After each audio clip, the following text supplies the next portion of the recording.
I can see it looks like part of the building has been blown away. We'll have to back around to the other side so I can get a better view of it. The explosion went off around 9 a.m. and we could feel the explosion in the newsroom of Channel 9, at least 5 miles from downtown. As a chopper goes around the side of the Federal Building, look at that shot. It is absolutely incredible. The side of the Federal Building has been blown off, Jesse. About a third of the building has been blown away. This is just devastating.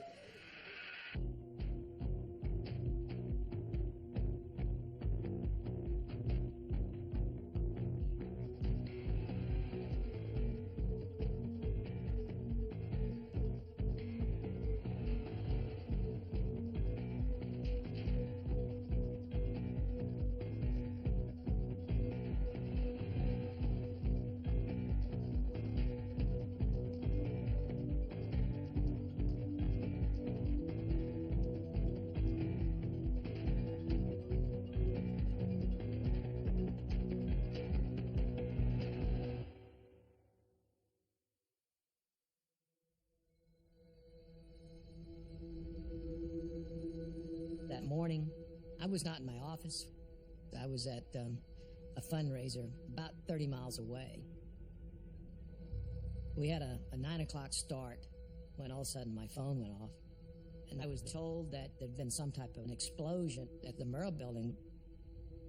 The greatest fear I have is that we have casualties in the thousands. At any one time, there could be a couple of thousand people in that building.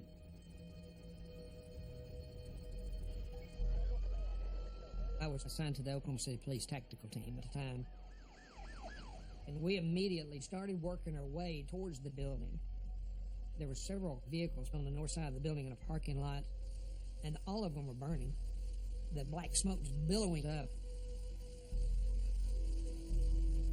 When I walked up there, there was a hole in the ground about the size of a swimming pool that looked like about 30 feet in diameter and about 7 or 8 feet deep. Just a big hole in the ground. That's when it started really sinking in. This had to be some kind of bomb. When I first got there, I could see people trapped on different floors, and they needed to be rescued. And so I started my way into the building. I thought to myself, why Oklahoma City? It's a quiet place. Nothing happens here. It's not supposed to happen here. You know, we'd always had threats. You'd tell somebody, I'm sorry, but, you know, your claim's denied or whatever, and, you know, and we'd get threats. But not anything that we ever considered, you know, viable. There has been a massive explosion at a federal building in Oklahoma City, Oklahoma. It happened just a short time ago. A large portion of that building has collapsed and fallen away from the rest of the building. At the moment, we don't have any specific numbers on injuries or deaths, but we can tell you that the situation is obviously serious. I tried to put the building back in my mind of where would he be? If I had to dig for my son, where should I dig? And so that's what I did. I visualized the first floor, the second floor. The child care was here, his crib would be here, and that's where I wanted to get to. And so I started to climb up the debris and the rubble. I remember a man yelling, "You can't go up there, it's too dangerous." And I remember telling him, our babies are in there. Our babies are in there. I just kept saying, our babies are in there. When I saw the building for the first time, I just couldn't see how anybody could survive any of that. So at that point, I think my mind was thinking, my kids are gone. I drove down there and met Claudia. We walked up to a perimeter, and I asked the officer, I said, we have two babies in the daycare center. Can I go in?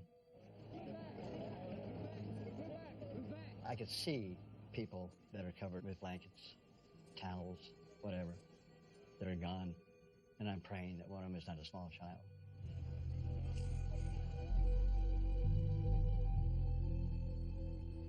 I knew a lot of people in the building. I knew the DEA agents that were in the building. I knew the ATF agents that were in the building. And those people were friends of mine. I could not believe what had happened to all of them and how this could be. How could somebody get to that state in their life where they could be so angry and upset that they would do something like this.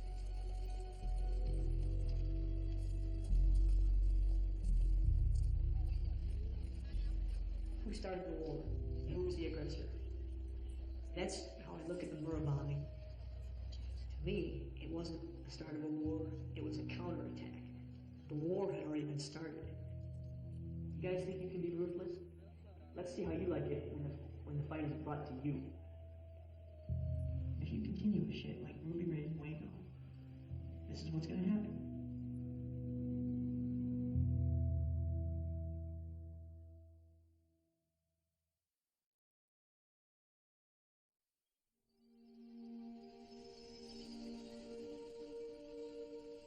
Northern Idaho.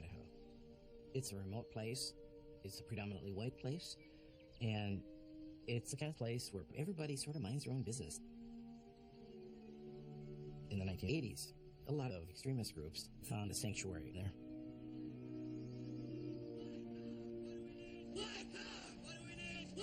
One of those groups was the Aryan Nations.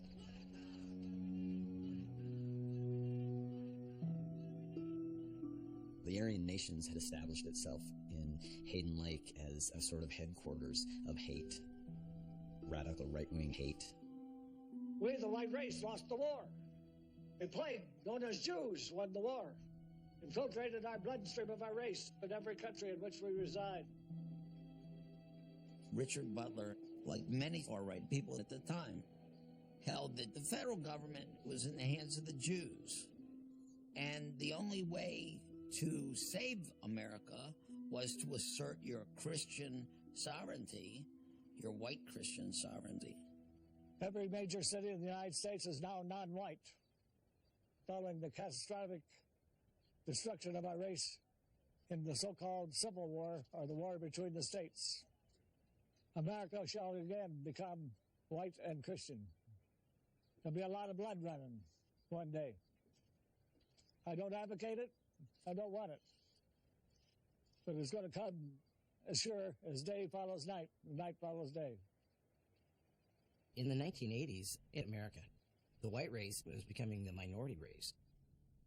Racist groups used that as a calling card. Come join us, because the white race is going to be driven to extinction. The Aryan Nations attracted people from all walks of life who were white. All of them were looking for someone to blame for the situation. And they focused their anger on the federal government. People like Robert Matthews. Robert Matthews showed up at the Aryan Nations in the early 1980s. And there, he met other young men like him who thought that it was just talk. It was no action. Bob Matthews said the time has come for action. You Jews, get the heck out of here! I didn't come all the way down here to hear you! Go over there! Bob Matthews wanted to start a revolution. He saw the United States government as a complete and utter enemy run by satanic Jews that had to be destroyed. He had 12 or so other followers, most of whom he had met at the Aryan Nations, and they decided that they would basically declare war on the U.S.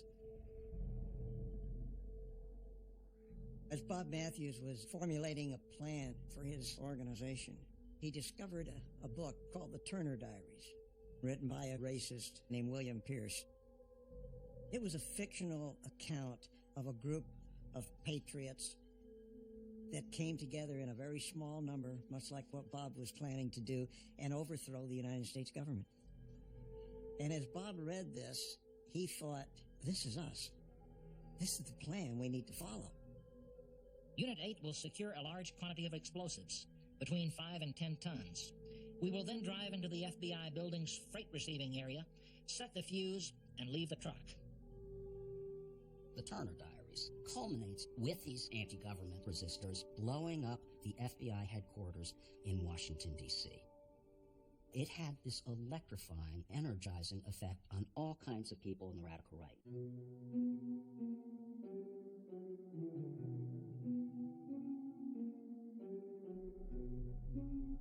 The Order is a small group, but a very formidable group. And they start robbing banks, armored cars, kill whoever they have to kill. They didn't care. their expertise grew week by week and month by month. This was an organization that had taken real form and had real leadership and direction. And then they formed an assassination squad to go to Denver. You're listening to Alan Berg on KOA. You never shut up. I got fed up with you. You never let me get a word edgewise. Get out of here. The Jewish talk show host Alan Berg had angered the radical right by essentially mocking them on his radio show. If you're not a Christian, you're un-American. Is that your point, sir? That's right. Good point, sir. He spoke out against the right wing and the Christian Patriot movement, and members of the order got fed up. Alan Berg was shot to death in the driveway of his home. It was essentially domestic terrorism. It was born and bred Americans inspired by racism, anti-Semitism, and anti-government ideology. The FBI really didn't know who these individuals were.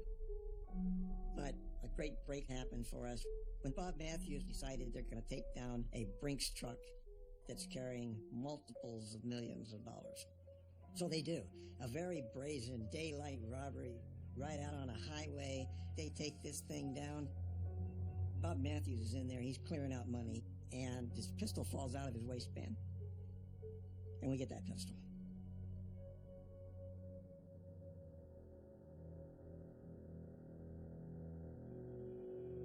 They convinced some members of the order to surrender, but Matthews wouldn't surrender. And after a 2 or 3 day standoff, the FBI moves in on the cabin and a gunfight occurs. I'm just a little ways from the house, and the bullets are hitting right at the trees and the brush line where I'm at. He's got plenty of weapons. He's got thousands of rounds of ammunition. He was committed. The next evening, it was starting to get dark. So we put in some illumination rounds. In those rounds, one of them or so caught fire, and the building started to burn. And then it was like firecrackers, just pop, pop, pop, pop, pop, going off everywhere. It was the cooking off of the rounds. At daybreak, I walked up to the remains of the house and saw a charred body there. Matthews' death forced the movement. Everybody to look at themselves. Am I really ready and willing to die for the cause? The FBI was on high alert. Domestic terrorism now was top order. And there was a massive amount of investigation and arrests throughout the United States. By the mid-'80s, the federal agencies had the lesson of the order. So they knew some of the folks that had come out of the Aryan nations were doing bad things. They were committing crimes. They were killing people. So the feds were interested in who's there and what are they doing and what are they planning on doing next.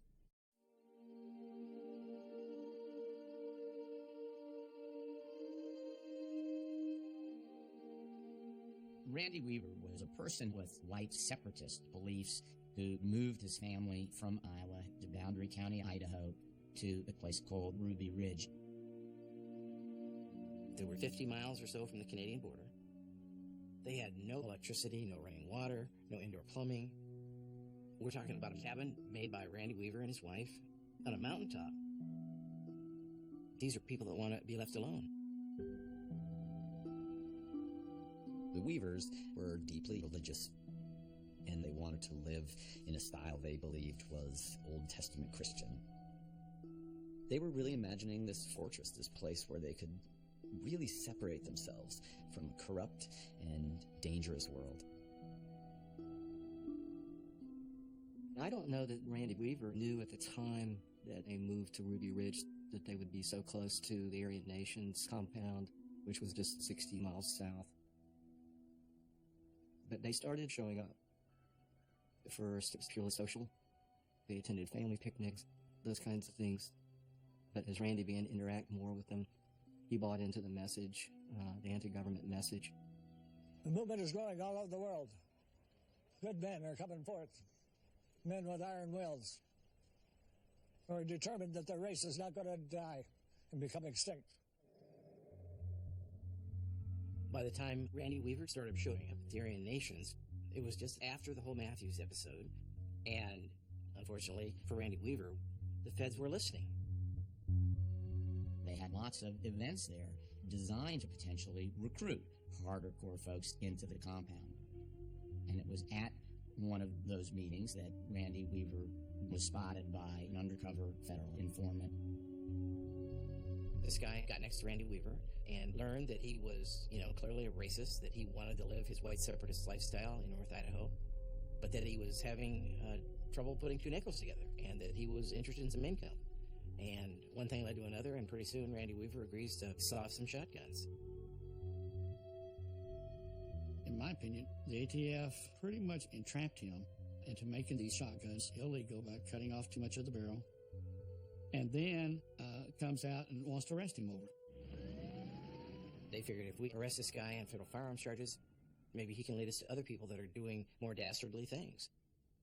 They did think Randy Weaver could be flipped. So they asked him to be an informant, which he immediately refused. Randy Weaver didn't trust the government and was absolutely not interested in being an informant. However, he failed to appear for his next court appearance. Once you don't show up for trial, the case is assigned to the U.S. Marshal Service. And the U.S. Marshal Service doesn't know whether or not Randy Weaver was entrapped or how those shotguns came about. They just know they have a fugitive.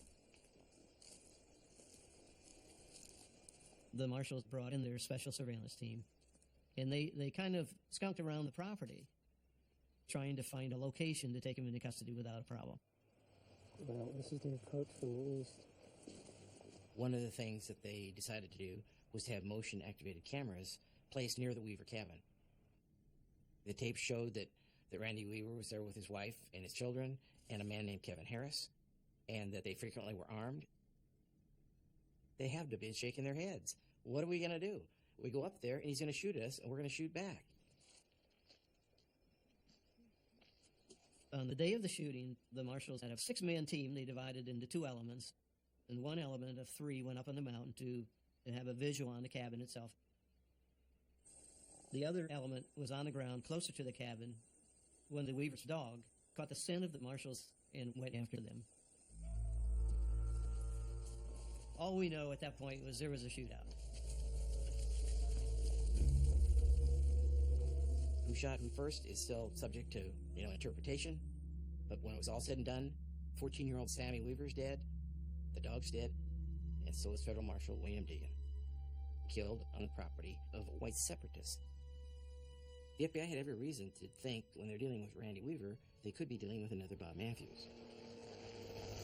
Because they believe that they are deploying into a firefight with a group of armed separatists, very much like the Order. The rationale is given that a surrender warning doesn't need to be called out, that warning has already been given, so agents can open fire as soon as they see any armed adult. Well, the Weavers are always armed.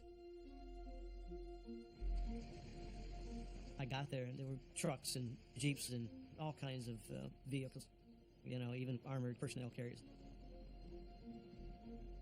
It was just overwhelming how much was happening and how many people were involved.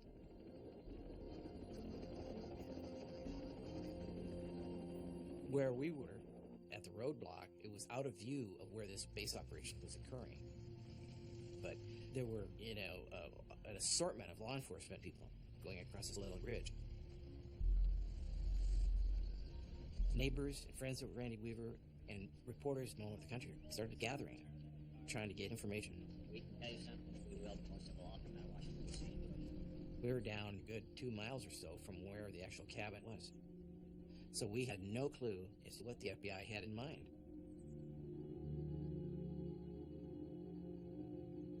As morning dawns on Ruby Ridge, a team of 10 FBI agents surround the cabin. These are snipers who've been trained to hit a dime from 200 meters. Randy Weaver, Kevin Harris, and Sarah Weaver decide they're going to go out and check on Sam Weaver's body. They make their way out with their weapons to the shed where Samuel has been taken by the family when the shot rings out. Randy is hit in the shoulder. They run back to the house and another shot rings out. This shot goes through the door, hits Vicki Weaver in the face, splinters and wounds Kevin Harris, and drops Vicki dead to the floor. When word came down that Sammy and Vicki Weaver were dead, the crowd at the roadblock, which numbered 50 to 100 to 200 on occasion, went crazy. You call yourself an American? These are Americans. These are God-fearing people. You don't even know your Constitution. Go back and read what your founding fathers said. The events at Ruby Ridge lit up the radical right. Here was a government that would murder men, women, and children in order to pursue whatever their ends were. Baby killers! Baby killers! Baby killers! The roadblock became a gathering point for skinheads, for Aryan Nations members, for all kinds of people, furiously shaking their fists at the Zionist-occupied government. You're a disgrace to the white race! Disgrace to the race! This was the first time the movement had gathered in such a fashion, this publicly. It became a political event of its own. These were people who saw themselves in Randy Weaver.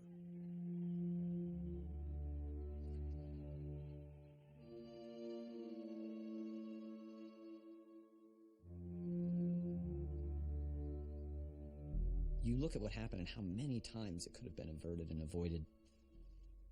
The idea that the far right had at that moment that the government was a very dangerous entity, this case would seem to prove it as completely as possible.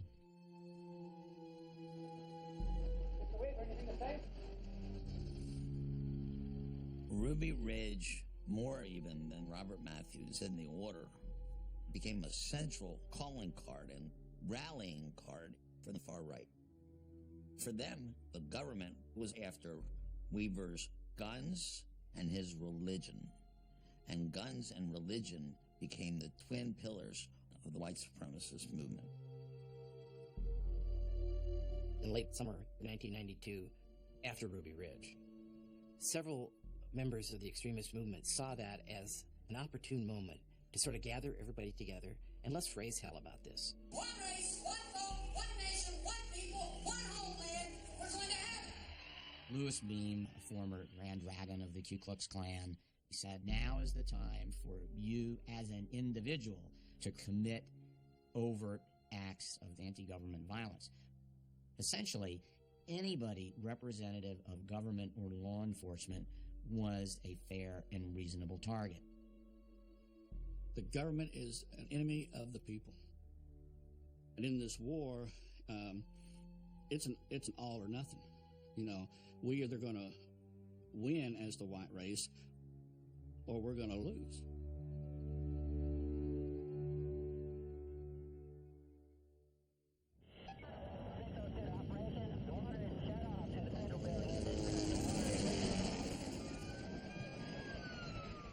Probably by 10 o'clock in the morning, I got a call at the hospital. There's a lady who's trapped, and the only way that we're going to be able to extricate her and save her life is to amputate her leg. So I got an amputation set. I got some nylon rope. Away I went. When I got to the building, it was surreal. There were a lot of first responders there who had pretty well set things up. So they could take somebody away the minute that they found them. And then I was led into the basement. We could hear people screaming. We could hear them screaming. We could hear them crying. You just couldn't see them because it's so dark. When they fired up these lights, you could see the floors had fallen on top of each other and created like a dungeon underneath the Murrah Building. Everywhere you looked in this floor that you could see, there were these round circles of coagulated blood that were coming through the cracks of the floor. These circles were 3 and 4 feet in diameter, and they were everywhere. It seemed like everywhere, and you knew that that was a person that had been crushed. They led me to where Dana was trapped. There was a first responder with his hand on the beam that had her leg trapped. And if it trembled or moved, we were told we had to go. The beam was lying on her leg, her tibia, just below the knee. Basically, to do the amputation, I had to lie with my legs up by her head. And so I took the traction rope and tightened it down so that I had a tourniquet. And then, you know, it's kind of like diving into ice water. I had to start.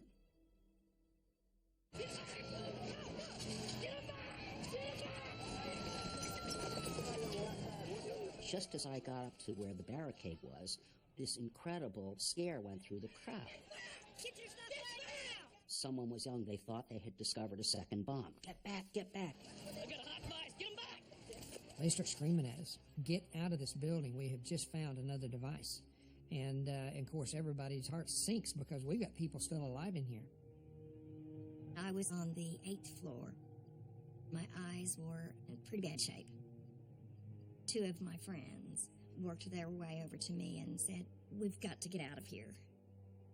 I was praying and I was saying, "Lord, don't let there be any more bombs." It turns out that it was not a real device. It had been a mock-up for one of the agencies there. But we were still telling people, you know, that we couldn't guarantee their safety as they went in there. I remember seeing that team down there working on that girl to amputate that leg. Everybody screaming at them, "Get out of there, get out of there, the bomb's coming," and they would not leave. They would not leave her. I don't remember how many times I thought I had completed the amputation. We would try to extract Dana, and she was still caught. I reached a point where all of the blades were broken, and there was nothing else to do. But I had in my pocket a pocket knife that I keep very sharp. The thing that was keeping us from extracting her was the quadriceps tendon, and once I cut through that, then I could kind of get a sense that the leg was free, and we were able to extract her.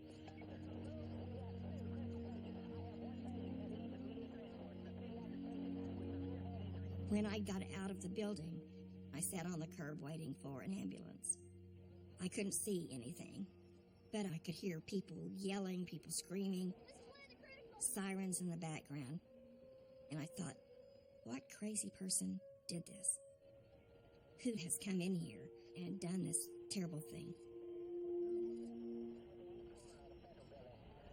The bombing in Oklahoma City was an attack on innocent children and defenseless citizens. It was an act of cowardice, and it was evil. Let there be no room for doubt. We will find the people who did this. The bombing of the Murrah Building was the largest domestic terrorist event that had ever occurred in the United States. We probably had close to 500 investigators that were here in Oklahoma City. We had forensic teams, bomb squad teams, evidence response teams, all kinds of experts looking for clues. This becomes one of the biggest criminal investigations in American history. Every police agency in the country is in some way trying to track down leads, because at the very first, they had no idea who did it. FBI hotline. We have had hundreds, if not thousands, of leads. Each one of those is treated very seriously. But at this point, we cannot speculate with regard to who is responsible. We ended up with leads in literally every state as well as many foreign countries. Whenever you have a mass catastrophe such as the Murrah bombing, the assumption is always you've got to have this great conspiracy. There's got to be multiple people involved. And we operated under that assumption as well. We were getting calls, even just after the bombing happened. We were getting reports by the thousands. I saw this, I saw that. Then we started getting calls over the radio about Middle Easterners, start looking for Middle Easterners. There has yet been no claim of responsibility for this bombing, although if you talk to intelligence sources and to law enforcement officials, they all say in their early guess in this situation is that this particular bombing probably has roots in the Middle East. A U.S. government source has told CBS News that it has Middle East terrorism written all over it. I started making phone calls, trying to find out what was going on, and very quickly found out the Fads went and raided an apartment in Dallas that was occupied by some Middle Eastern guys. But then someone I spoke to said, "Do you know what day it is?" I said, "You know what?" I'd been off work for a couple of days, and so, wasn't paying attention to the calendar that closely, and someone said, "It's April 19th. Immediately it hit me. This is about Waco. This is about Waco.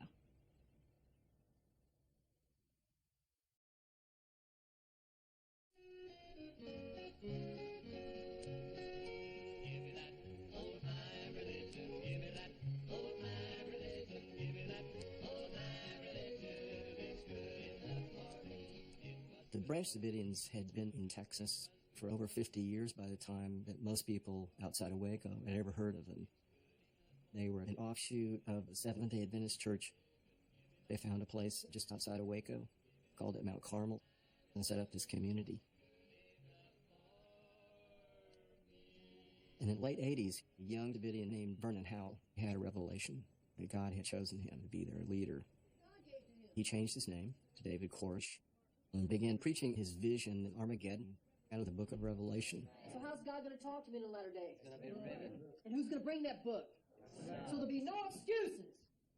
In about May of 1992, the Sheriff's Department in Waco got a report from a UPS truck driver about a shipment going to Mount Carmel.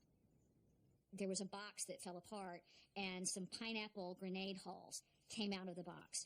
That's what prompted the beginning of the ATF investigation. That investigation was able to determine that they were illegally converting automatic weapons in there, that they had purchased about $43,000 worth of firearms during the year prior to it. And members of the community out there had heard automatic weapons fire and explosions coming from the compound. Koresh preached increasingly that they were going to be met with an opposing force. So when we start getting into the subject of the seven seals, it looks like somebody's going to get a butt whooping in the near future, aren't they? He believed that the government was going to try to invade this sacred ground that was Mount Carmel. And so this actually would be where Armageddon takes place. People in ATF felt that if this Armageddon that he predicted didn't come true, he was going to have to do something to prompt it. So we decided that we needed to act as quickly as possible. Reporters for the Waco Tribune-Herald had really good sources in local law enforcement, and they had been tipped about when the raid was going to go down. The morning of the raid, a reporter was sent to the compound, and he's driving around trying to figure out where he is. When here comes a Buick station wagon, stops, rolls down the window, and says, "Hey, buddy, are you lost?" He says, "Yeah, I'm looking for Mount Carmel. There's going to be a big raid." Turns out that the guy in the car is one of the inner circle of Koresh's followers. He immediately goes and tells Koresh what was happening. That morning, David said that we had information that there was going to be a raid today. The men were arming themselves, and the women were told to go back to their rooms and bunker down. We were going to be confronting 150 people on a very large compound. They had 45 minutes to prepare for us and began firing on us as soon as we got there. I heard an M60 machine gun being fired. Then I heard the AK-47. And then I heard the 50 calibers. Just a brutal, brutal weapon. There's no doubt these people were trying to kill us. The firefight went on for 2.5 hours. And when they finally agreed to a ceasefire, we were able to get our people and get out. Yeah, this Lynch. Hey, Lynch? Yeah. That's kind of a funny name there. Huh? Now, who am I speaking with? This is David Koresh. Okay, David. A notorious. What'd you guys do that for? Well, David, what I'm doing is I'm trying to establish some communication links with you. No. Let me tell you something. Yes, sir. You see, you brought a bunch of guys out here and you killed some of my children. We told you we wanted to talk. How come you guys try to be ATF agents? How come you try to be so big all the time? Okay, David. Now, there's a bunch of us dead. There's a bunch of you guys dead. Now that's your fault. Okay, let's try to resolve this. Now, tell me this. Now, you have casualties. How many casualties? Do you want to try to work something out? ATF is pulling back. We're trying to... Why didn't you do that first? By the end of this shootout, 4 ATF agents were dead. More than a dozen were wounded. And inside, 5 Davidians were dead, and David Koresh was wounded. There really wasn't much organization as to how we left. The 3 team leaders, all of us were wounded very badly. I was actually put in a blanket and placed on the hood of a car. And I don't remember anything about the trip out, actually. American law enforcement had never seen anything like this. They had never had this kind of loss. They had never been met with this kind of resistance. There was shock, there was anger, and there was uncertainty. Tragedy tonight in Waco, Texas. At least 4 federal agents and a member of a cult group are dead after an hour-long gun battle at the cult's ranch. 14 other agents were wounded in the shootout that started when law officers tried to enter the compound.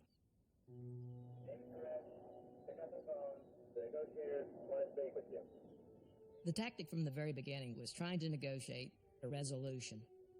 We were willing to spend as long as possible to try to get the people out. And particularly we would focus on the children, trying to get the children out of there. And starting off the evening of the 28th of February, we were successful. We were starting to get kids out. But we couldn't fathom how in the world these parents were so latched onto David that they would abandon their children. We took videotapes of them playing on the swing set and eating ice cream and just communing with one another, and we sent them back in to the compound. We wanted to do something tangible so their parents could think, you know, maybe I need to come out and reassume my responsibility as a parent. I didn't decide to send my kids out. My kids leaving was part of the prophecy. I didn't know when it was going to happen, but I knew it would happen. They weren't David's children. He let children go up until there were no children left in there except his children. And he told us, this is the last one, the rest are mine.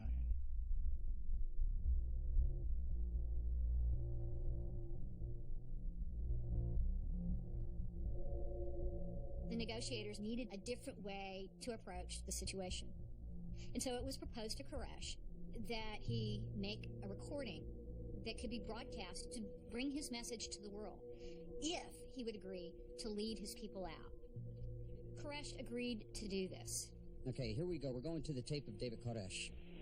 March 2nd, 1993. My name is Dave Koresh.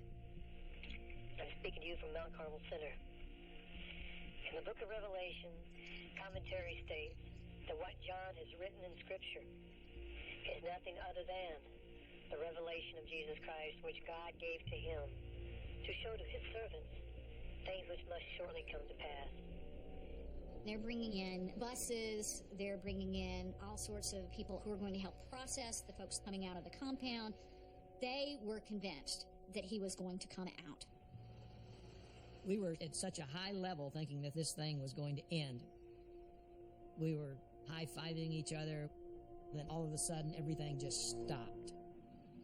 We were told that David received a message from God telling him to wait.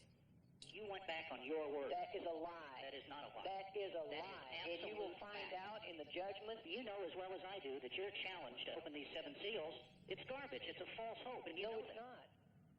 Once he didn't come out, the FBI's tactics pretty quickly became aggressive. The power was cut. They blasted lights at the compound. They had brought in tanks, so they drove over Koresh's prized cars. They also set up loudspeakers, and they began blasting Nancy Sinatra's "These Boots Are Made for Walking," Christmas carols, the sounds of dying rabbits, phones off the hook, and even Tibetan monk chants. It was clear that the FBI was saying, hey, we're going to show you who's boss. The standoff outside the Branch Davidian compound has become a psychological power struggle. Now, sources tell CBS News that federal agents don't plan to let this go on indefinitely. Their frustration level is very high, and if negotiations are not more fruitful, they may take action by this weekend. Dan? The story kept growing and growing, and the press initially was very supportive of what we were doing and very understanding. But as the days went on, they started becoming more demanding. They were saying, after all, they've killed 4 ATF agents. Why are you just sitting back and letting them do this? We are not going to be jerked around. We will take whatever action is necessary to get it resolved. And again, our ultimate goal from day one is to get it resolved peacefully. It was probably the #1 story in the United States, and many of the right-wing patriot types started showing up as well. They thought this was only about seizing guns, about ATF attacking a church because they believed in possessing guns. They didn't manage to get into the press conferences, but somebody else did. Louis Beam, the white supremacist and former Klan leader, showed up and presented himself as a credentialed reporter. Are we seeing the emergence of a police state in the United States? We figured out who he was pretty quickly. He'd previously been on the FBI's top 10 most wanted list. And I asked them if they're going to have a police state, and they don't want to hear about police state, ATF, black-booted, black-suited, black-helmeted troopers carrying guns, assaulting people. Mr. Beam, let me see this. White supremacists like Beam saw in this standoff the same issues that they had decided were important with Randy Weaver. The Branch Davidians were not white supremacists, but now a broader section of the far right sees itself in Waco and says, we're being suppressed for our beliefs and our guns. Up to the top of the hill, them two little white buildings up there. There was a hill that was about 3 miles from Mount Carmel. It was on a rise that was high enough that you could just barely see Mount Carmel in the distance. This was as close as members of the public could get to the stand-up. You're next! You're next! Wake up and understand! You're next! All sorts of folks felt moved to come down to see what was going on at Waco.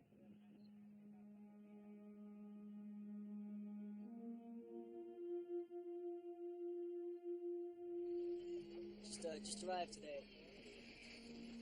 I guess somebody told me a lot of people would be scared to put something on, like this.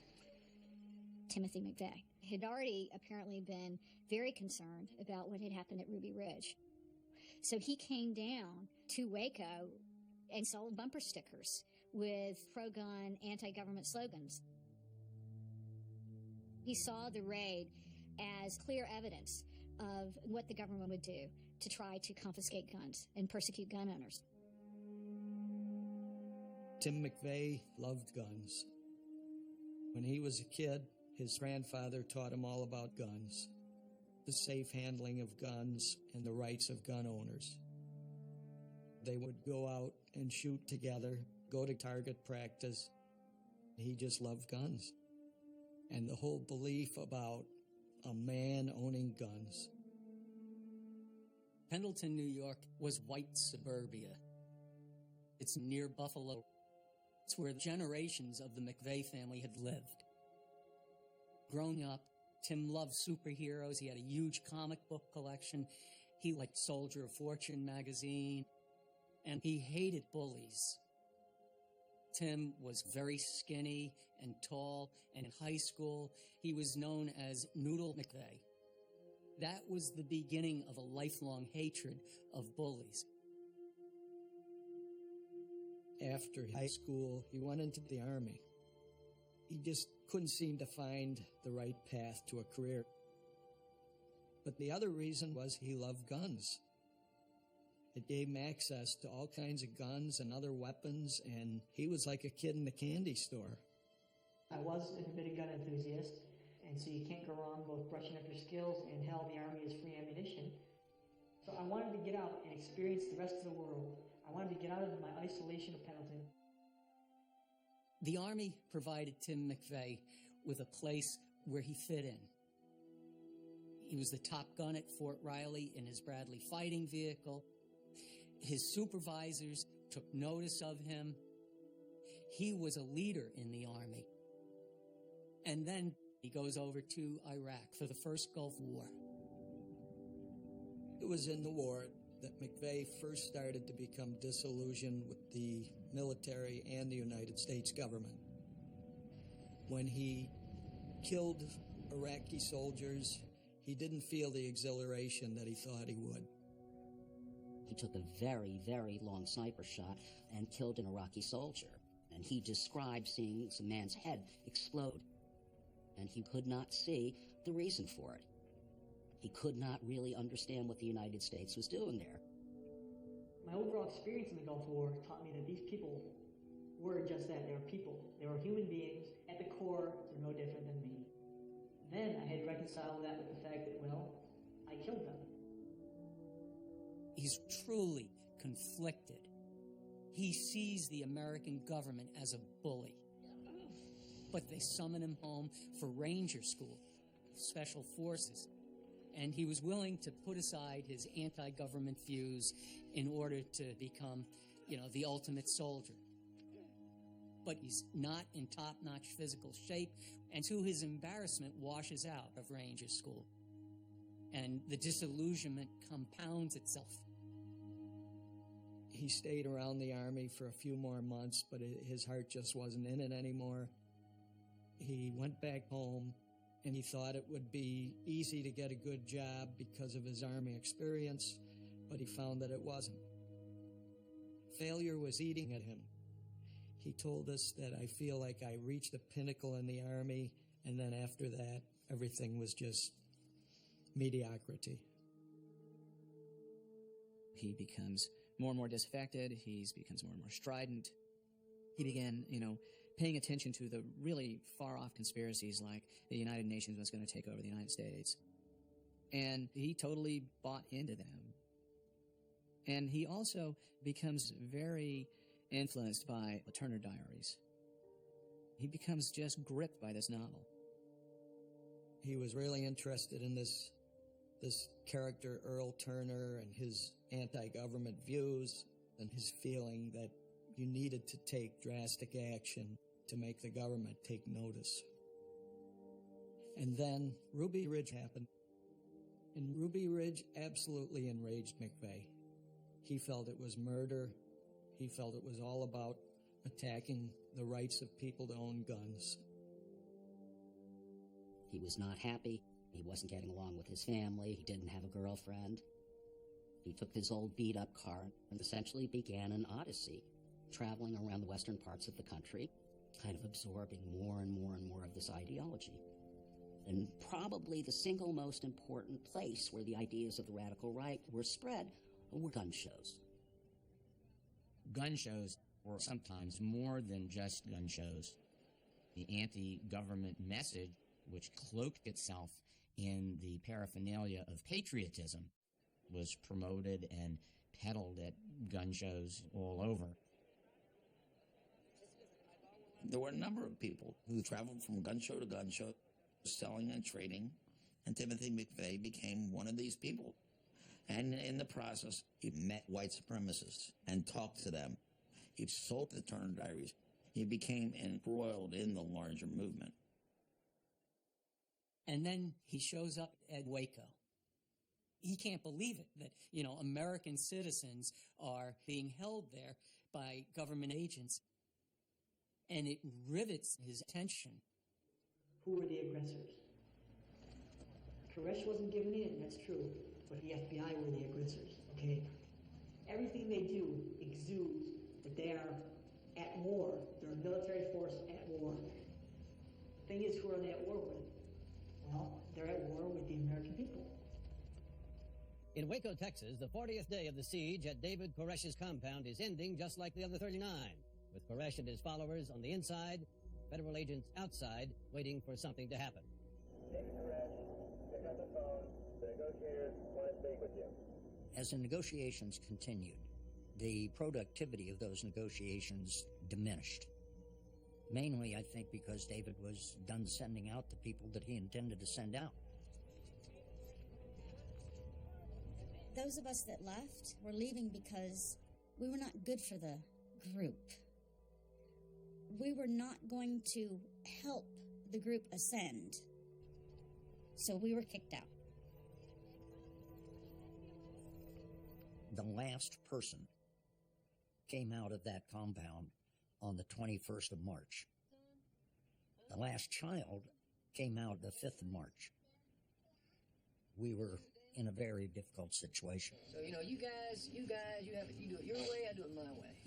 You got to argue with me, you catch me on the side of the road somewhere, and you come and argue with me. You come point guns in the direction of my wives and my kids, damn it, I'll meet you at the door any time. Nobody's fooled here. We're not negotiating. Okay? That's over, if it ever existed. We weren't accomplishing anything.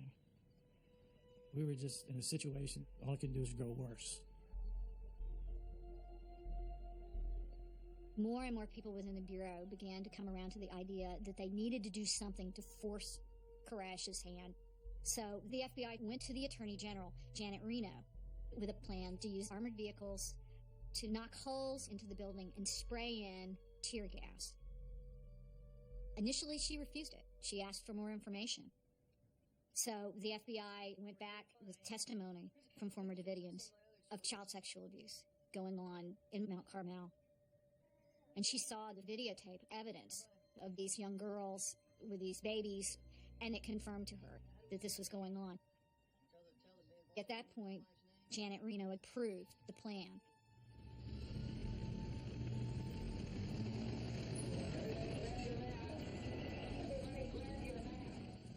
A number of times early on, we had gotten court-authorized permission to insert microphones into that building.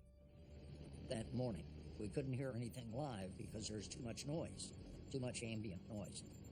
But once the tapes are scrubbed, someone clearly says, "Put on your masks." Shortly after that, you distinctly hear orders to spread the fuel.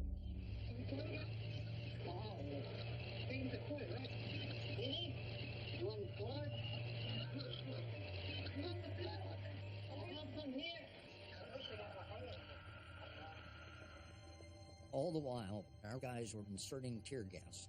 They were spreading fuel all morning long. Had we heard that, spread the fuel, we would have pulled back. We would have pulled away. And then, of course, what happened, it was just devastating to everybody. As you can see on your screen, there is a great deal of smoke coming out of the building. Let's go to Mike Capps. We can also see some flames there now. Mike, what can you tell us? What can you see? Bonnie, for the last 15 minutes, we've watched this M60 vehicle, this combat engineering vehicle, make large holes in the side of this building and pump tear gas in there. Now we have a very large-scale fire breaking out on what must be the south side, right near the front side of this building.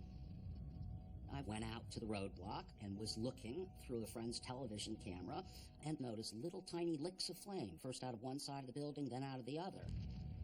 And in a matter of, it seemed like seconds, the building was engulfed. We all stood there waiting to see the people come out. There were 80 or 90 people in there.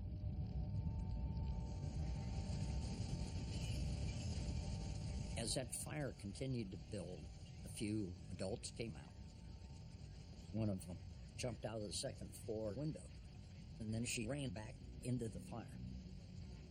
An agent started to run after her, went into the building, grabbed her and pulled her out, and she was ready to ignite. There was smoke trailing off of her clothes. 9 adults came out. Not one of them brought a child out. The part that we played cannot be ignored. We provoked the circumstances, but David Koresh decided who was going to die. What happened was to serve his purpose, and that's the most devastating thing to me, is I served his purpose to a terrible degree.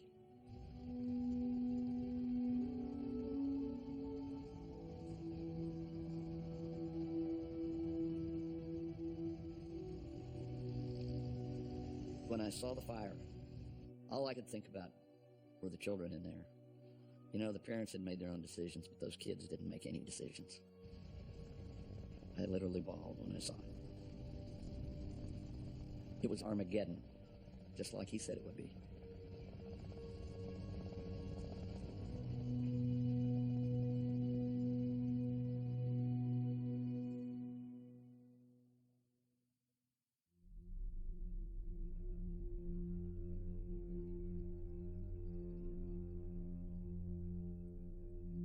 At Ruby Ridge, Americans saw the deaths of 2 people. But at Waco, they saw massive deaths. There were people who had a legitimate argument that there were all kinds of mistakes made and this could have ended very differently. But other people were saying that this was a government massacre on a scale nobody had seen before. It was certainly framed in this manner by the far right, and the reaction was almost immediate. We have several witnesses that say that they saw 25 to 30 people exiting out these double doors to escape the fire, and that these people were gunned down in cold blood as they tried to escape. There were several films made by people on the radical right which claimed that this had been a deliberate murder. One of the earliest was a documentary called Waco, the Big Lie. The crucial footage that they used was footage on the day of the fire, where they alleged that if you looked at the footage the right way, you could see the tanks actually setting fire to the building. At the same time as fire was already breaking out in the back of the house, as you just saw, as this tank backs out, flame can be seen shooting from the front of it. When someone could package the footage that had disturbed everybody in America with a potent message about, government atrocities, it touched a chord. Those who had a tendency to doubt the government were enraged. When the fire started at Waco, Tim McVeigh was at a friend's farmhouse up in Michigan. He was working on a vehicle out in the yard. And somebody yelled out, "Tim, come in here, you got to see this on television." I'm watching flames lick out windows, and I'm watching tanks ram walls. And my eyes just welled up in tears, and tears started coming down my cheeks as I'm watching this scene unfold. I'm not going to shy away from the word rage. For me, I felt absolute rage.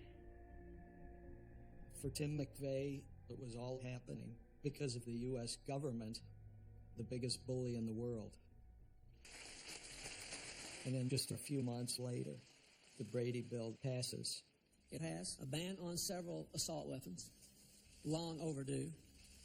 Like many people, Tim McVeigh was convinced that the Brady bill meant that the government was going to take guns away from law-abiding citizens.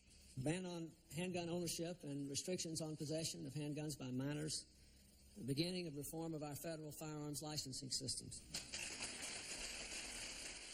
The combination of the perceived government assassination of the Weaver family, the perceived military government murdering its own citizens in Waco, and then the Brady bill, the government coming after your guns, just exploded the recruitment of anti-government extremists. We have a government that is on the verge of being completely out of control. They allow tyrants to come in with hooded masks on, unidentified, bust down your door. It's happening all over America. This is the new thing in America. It's called the militia. No, they say they're not racist. It's not just about guns and possession of guns, but the Second Amendment's involved here, definitely. They're proud of their Second Amendment. And by God, no constable's going to come from some faraway place and break their door down. They'll shoot them first. There had been a spurt of growth. The militia organizations after Ruby Ridge. But Waco and the Brady Bill accelerates the movement. By the end of '93, there was a huge underground of armed white supremacist militias all over the country.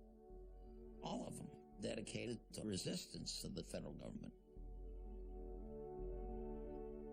Tim McVeigh didn't actually belong to a militia group, but he certainly had the same opinions about the government that many of the militia groups had.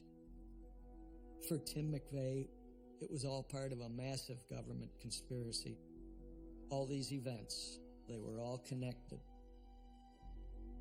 And it was all leading down a path that was going to end with federal agents coming to his home and the homes of gun owners all over America and storming into those homes and taking their guns away. I think from that moment on, he was trying to determine what terrorist act to commit against the U.S. government.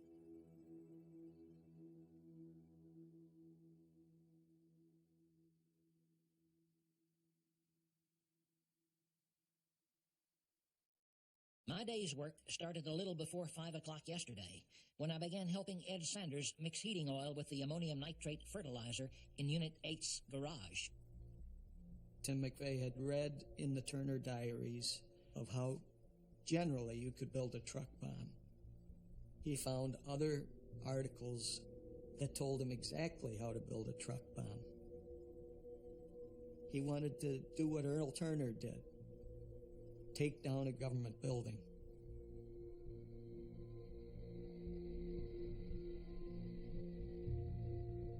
McVeigh truly believed that he had two comrades in arms, in Terry Nichols and Michael Fortier. They go back to the Army. They all liked the Turner Diaries. They all shared the same anti-government thoughts. They all wanted to show that somebody could attack the U.S. government, that it was that vulnerable. To get started, they knew that they needed the main ingredient, which was fertilizer. They start to buy bag after bag after bag of ammonium nitrate. Tim McVeigh and Terry Nichols break into a storage shed at a quarry, and they steal these explosive Tovex sausages, which will make the bomb more powerful. It wasn't easy to get some of this stuff. Some of the explosives were not available to the average citizen. They spent months and months getting the parts of this bomb together. Fortier's role was very, very limited. Nichols had a bigger role, but really just following orders from McVeigh. And then Tim McVeigh manages to get some 55-gallon drums of nitromethane racing fuel. The bomb that was depicted in the Turner Diaries was ammonium nitrate and fuel oil. McVeigh was going to amp up his bomb really dramatically by using this much, much more volatile fuel. During this time that he was driving around getting his materials for the bomb, McVeigh was basically on this anti-government odyssey. He visited a militia compound. He visited Area 51 in Roswell, and he visited Waco. It was very important to him to go bear witness to what had happened, to make himself feel that place in that moment.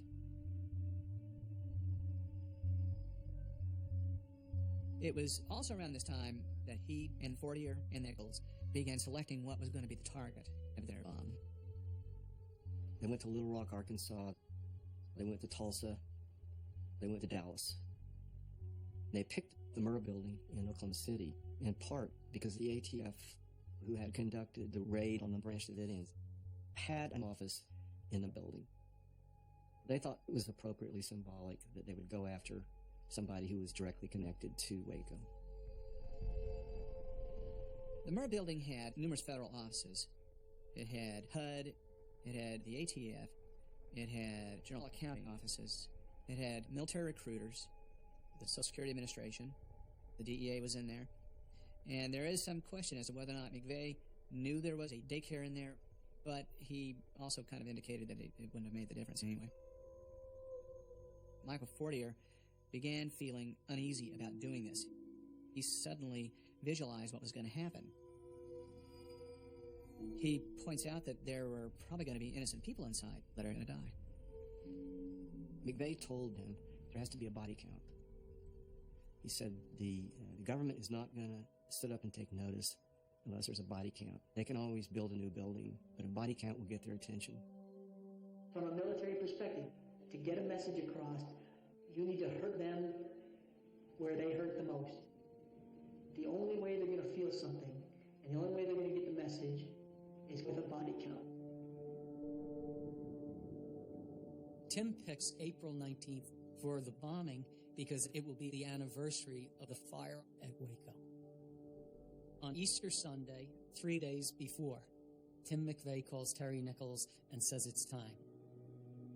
He and Nichols separately drove from Kansas to Oklahoma City. McVeigh took his $300 getaway car and stashed it in a little parking lot. He put a sign in the window, "Please do not tow." And then they drove back to Kansas. The next day, McVeigh goes alone, apparently, to rent a truck in Junction City, the big rider truck that he will use as a bomb. They asked him, "Do you need insurance on it?" He said, "No, I won't need any insurance." And he said, "Do you need any extra days?" And he said, "No, I won't need any extra days." We actually have him on video coming in the McDonald's about a mile away from where he picked up the truck. April 18th was bomb-making day. McVeigh drove the truck out to Geary Lake State Park, where they would assemble the bomb. He was extremely upset because Nichols was starting to get cold feet. He threatened to kill Nichols and his family if Nichols refused to help him with the final preparations. The bomb was primarily assembled by myself, with a little assistance from another who was under duress to assist me. I was the one that primed the charges, that crimped the caps to the fuse, primed each barrel, made sure there was redundant fusing systems, and it only took 3 hours. After they get the bomb built, Terry Nichols made it very clear he was not going to join McVeigh the morning of the bombing. And so they said goodbye, shook hands. Nichols wishes him luck. And then he gets in the truck and he drives south.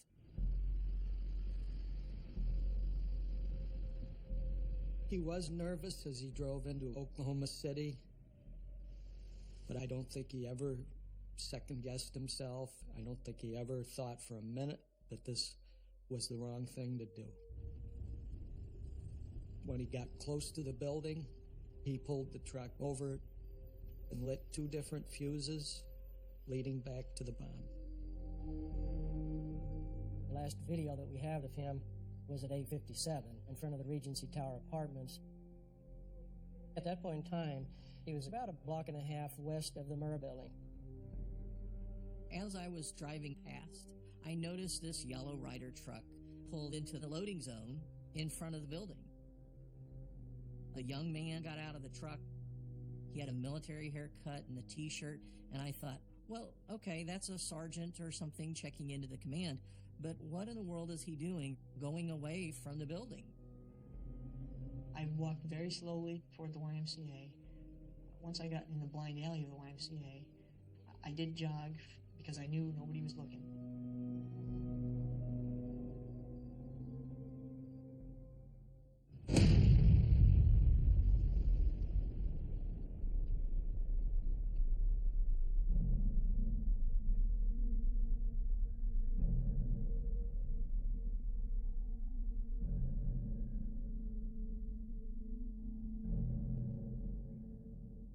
Later that morning, we went into the south side of the building, not knowing what we were fixing to walk into was the daycare center. The granite floor was all busted and broken and just, going every which way. And as I'm fixing to go in, one of the Oklahoma City officers comes walking out carrying a little boy. And I just turned and took a second breath and went into the daycare center. We were moving debris. We were picking up boulders. Literally, everyone was digging on their hands and knees to try to get to these kids.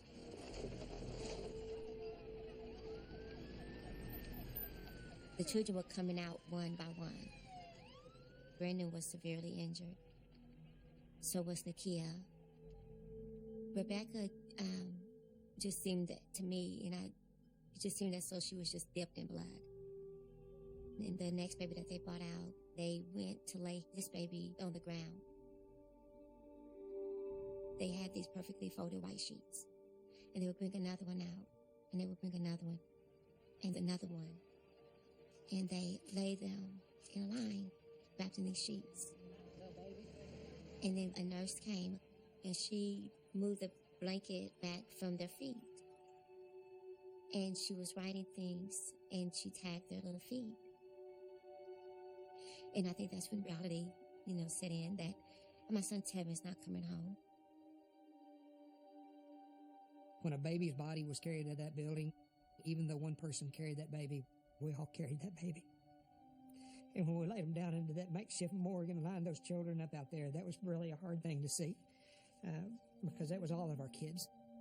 That was everybody's kids. That wasn't just one person's child. That belonged to everybody.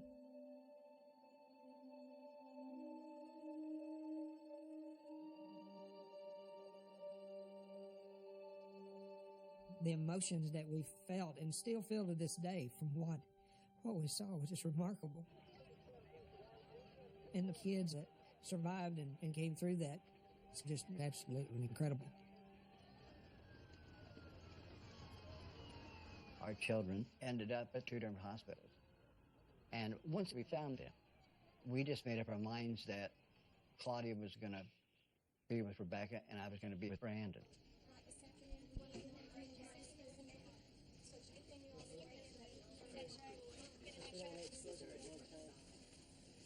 When I got there, Brandon had just had a 4.5-hour brain surgery. How's Daddy's big boy, huh? He had a piece of something blown into the upper left side of his head that went into his brain. Kisses. Dr. Reynolds, his neurosurgeon, could not tell us whether he'd live or not. We know for an absolute fact our children were 50 feet from it. 50 feet from a massive bomb. It's okay.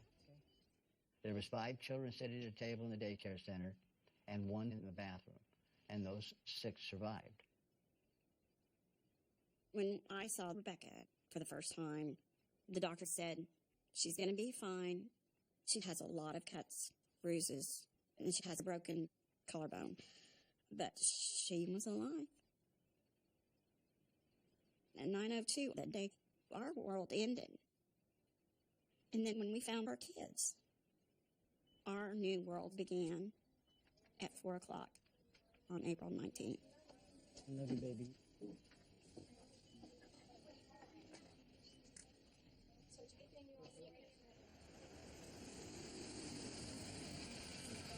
How you doing today, sir? We're trying to conduct an investigation on the Oklahoma City bombing. Do you usually travel this road very much?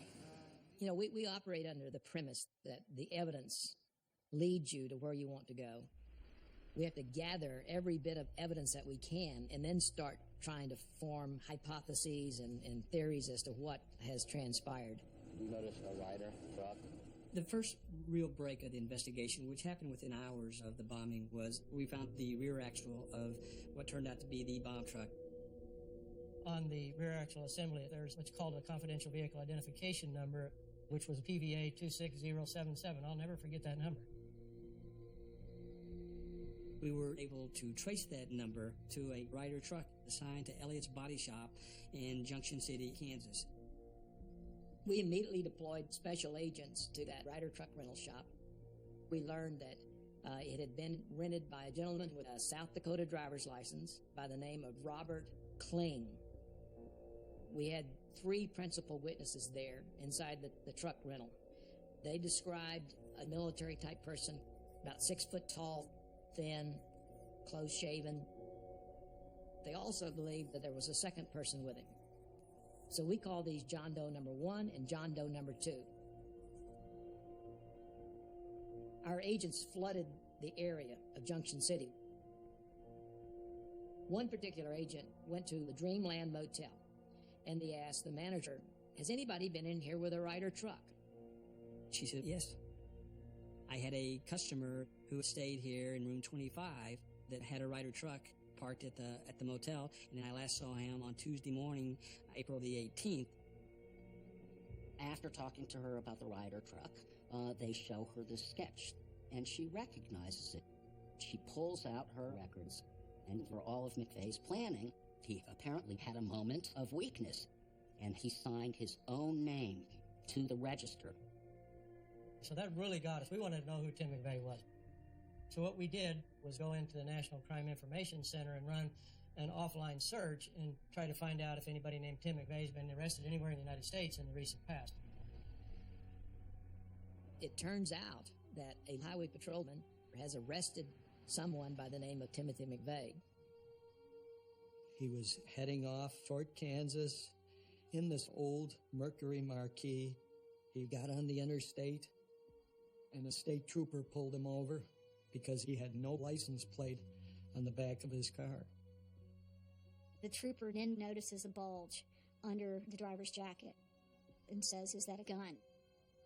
The driver acknowledges, yes, it is, and Tim McVeigh is put under arrest and taken to the county jail.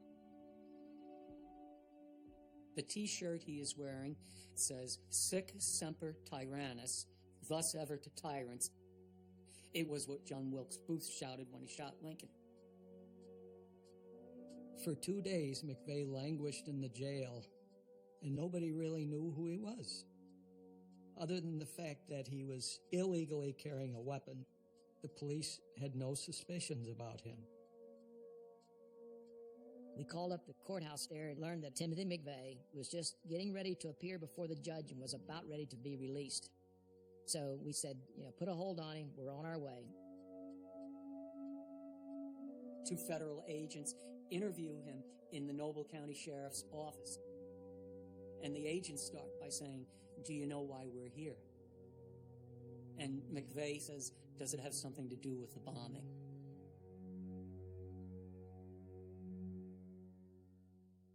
I am pleased to announce that one of the individuals believed to be responsible for Wednesday's terrible attack on the Murrah Federal Building in Oklahoma City has been arrested. Once they know they've got their guy, the decision's made to take him to a more secure facility. The word is leaked out to the press, which broadcasts it on TV. So people drive there from all over to see this.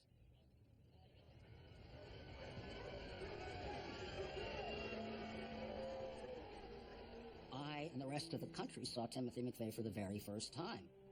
And we understood in a kind of flash that there were enemies within this country, not foreign terrorists, but red-blooded Americans who were engaged in a war against America. It was just a lightning moment of recognition. This was the guy in the sketch. It was that guy. I think everybody felt this sudden sense of betrayal. I think everyone thought, "You're one of us." Is there a sense now, sir, that this was not a foreign threat? Let me say that I have never, and the Justice Department has never said that it was a foreign threat. But the most important thing that you understand is that even though this is a positive development, this investigation has a lot of work still to be done in it.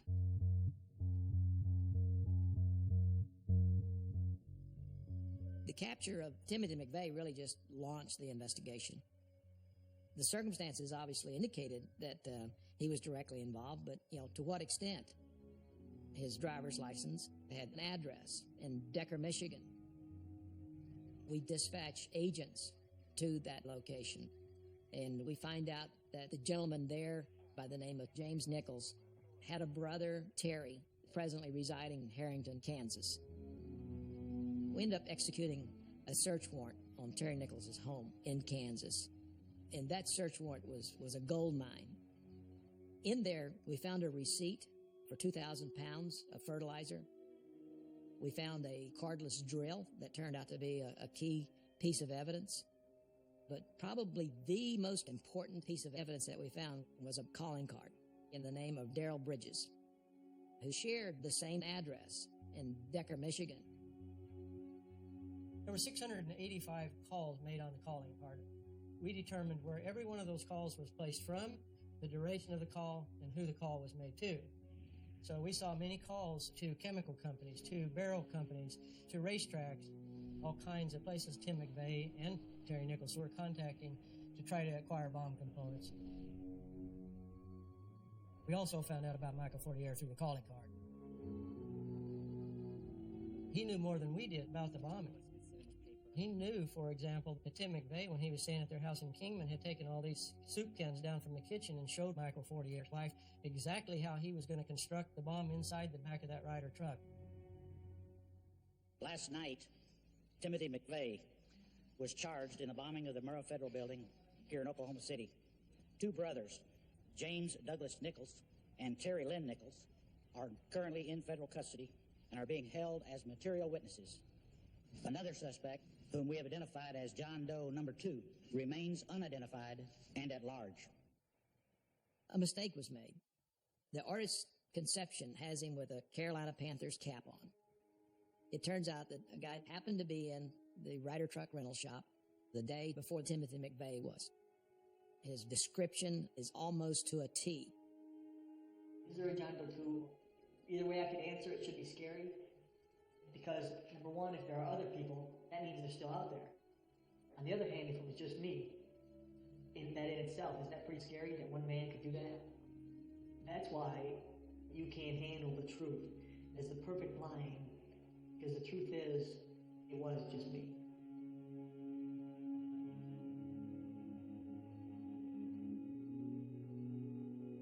The prosecution hit McVeigh's defense team with everything they had. Michael Fortier's testimony was crucial and damning, but he also told a very poignant story. He talked about how he would have a dream at night that he was calling people to warn them. And then he'd wake up and he was in jail and he hadn't made the call, and that people were dead because of him. I was the second witness in the trial, and as I sat in that witness stand, it seemed just like an arm's reach away was Timothy McVeigh. He did look me in the eyes, and he did try to intimidate me, but I was far from being intimidated. When I had to testify, and people would ask later, how did you sit in the room with the man who murdered your son? And I told him, my story is more powerful than me yelling at him. My story is more powerful than my fist. I'm not going to go to his level. You know, I deserve better. Tevin deserved better. Every victim of the bombing deserved better than that.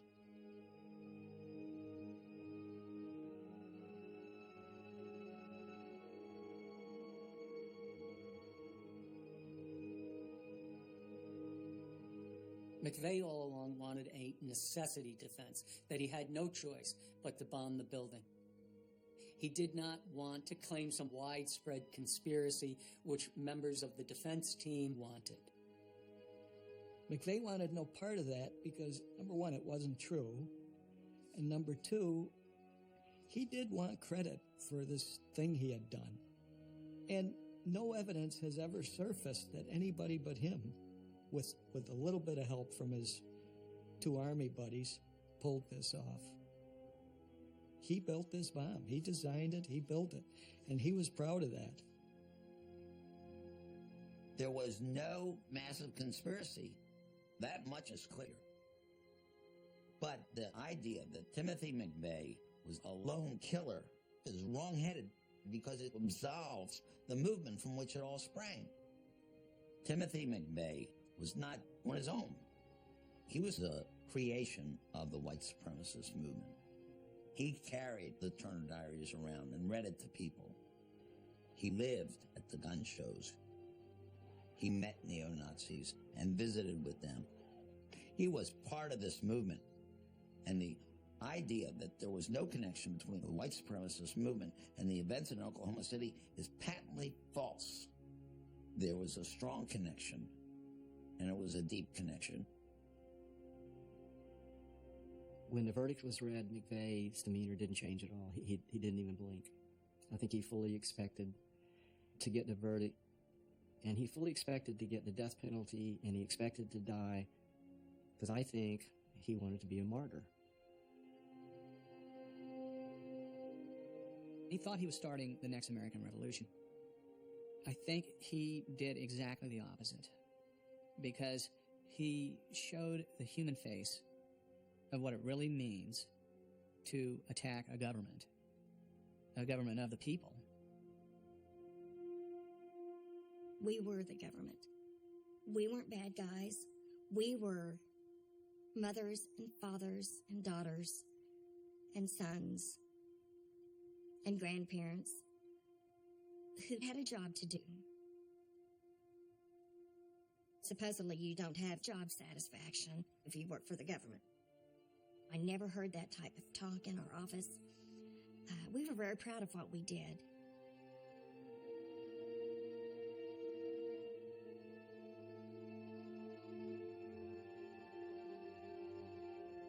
Death penalty is, would you call it an oxymoron? Death is not a penalty, it's an escape. They treat me like a trophy, like they got me and they're going to kill me, we won. They didn't win.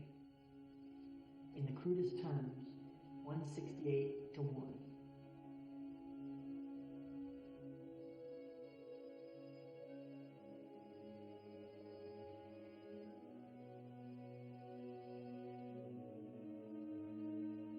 He died without a word.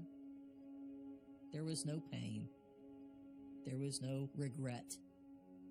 Because I looked into his eyes before they were closed that last time and saw the same deep anger and resentment and rage that I had seen in that trial several years before. Justice was served. That don't bring them back. It just won't bring them back. but it closes a door on that chapter, and that's exactly what happened when they lowered the boom down on Timothy McVeigh.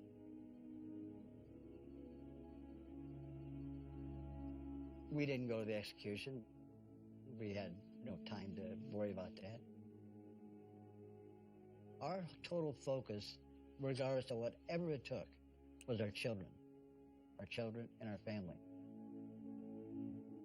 We were very blessed, but it's been hard for us. I mean, to watch Brandon struggle as he struggled for the last 20 years. Faith, family, and friends. That's how we survived through all of this. It also makes me wonder why a little bit. I mean, I don't question it all the time, but sometimes I question why. And I do have a little bit of the survivor guilt that my children survived and some of the others didn't.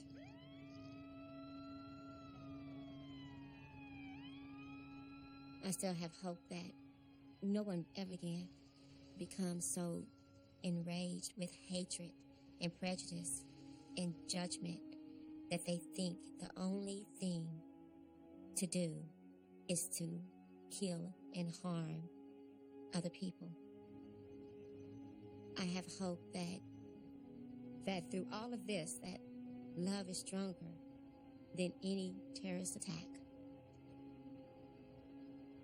I have hope that will never happen again.